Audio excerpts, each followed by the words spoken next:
സുഹൃത്തുക്കളെ, കേരളത്തിലെ മുൻ ഉന്നത വിദ്യാഭ്യാസ വകുപ്പ് മന്ത്രിയും തവനൂർ MLA KT ജലീലുമായി മാതൃഭൂമിയുടെ ഒരു സംഘം റിപ്പോർട്ടർമാർ ഒരു അഭിമുഖം തയ്യാറാക്കുകയും അത് പ്രക്ഷേപണം ചെയ്യുകയും ചെയ്തത് കാണാനിടയായി.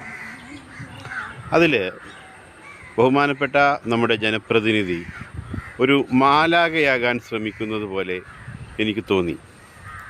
എന്ന് പറഞ്ഞാൽ, സാധാരണ രീതിയിൽ തെറ്റുകൾ സംഭവിക്കാതിരിക്കുന്ന ആളുകളെയാണ് നമ്മൾ മാലാഖ എന്ന് പറയുന്നത്. രാഷ്ട്രീയക്കാരാണെങ്കിലും അവർ മനുഷ്യരാണ്. മനുഷ്യരെന്നുള്ള നിലയ്ക്ക് എല്ലാവർക്കും തെറ്റുകൾ സംഭവിക്കാം. തെറ്റ് സംഭവിച്ചു എന്ന് ഈ പൊതുസമൂഹത്തിന് മുഴുവൻ തോന്നിയിട്ടുള്ള വിഷയങ്ങളിലും മുൻ മന്ത്രിയും ഇപ്പോഴത്തെ MLAയും തെറ്റ് സംഭവിച്ചതായി അംഗീകരിക്കുന്നില്ല. അതിലൊന്ന്, അദ്ദേഹം മുമ്പ് ഏറെക്കുറെ സമ്മതിച്ചൊരു തെറ്റാണ്. അതായത് സ്പീക്കറുടെ ഡയസിലേക്ക് കയറി അവിടെ ഉണ്ടായിരുന്ന കസേര അദ്ദേഹം മാറ്റിയിട്ടു. അദ്ദേഹം പറയുന്നത് ആ കസേര മറിഞ്ഞു കിടക്കുകയായിരുന്നു. അപ്പോൾ അത് അവിടെ അങ്ങനെ കിടന്നു കഴിഞ്ഞാൽ ആരെങ്കിലും അത് തട്ടി വീഴും.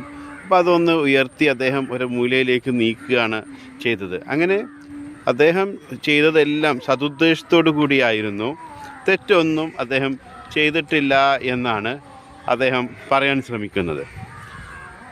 അതുപോലെ മന്ത്രി ബന്ധുവിനെ മൈനോറിറ്റി ഫൈനാൻസ് ഡെവലപ്മെൻറ്റ് കോർപ്പറേഷൻ്റെ MD മാനേജിംഗ് ഡയറക്ടറായി നിയമിച്ച കാര്യത്തിലും അദ്ദേഹം പറയുന്നത്, ഇപ്പോൾ ആ കാൻഡിഡേറ്റ്, അതായത് അദ്ദേഹം നിയമിച്ച ആ കാൻഡിഡേറ്റ് ഇപ്പോൾ ബാങ്ക് ഓഫ് ബറോഡയുടെ ജനറൽ മാനേജറാണ്, അല്ലെങ്കിൽ അതിലെ ഉയർന്ന ഉദ്യോഗസ്ഥനാണ്.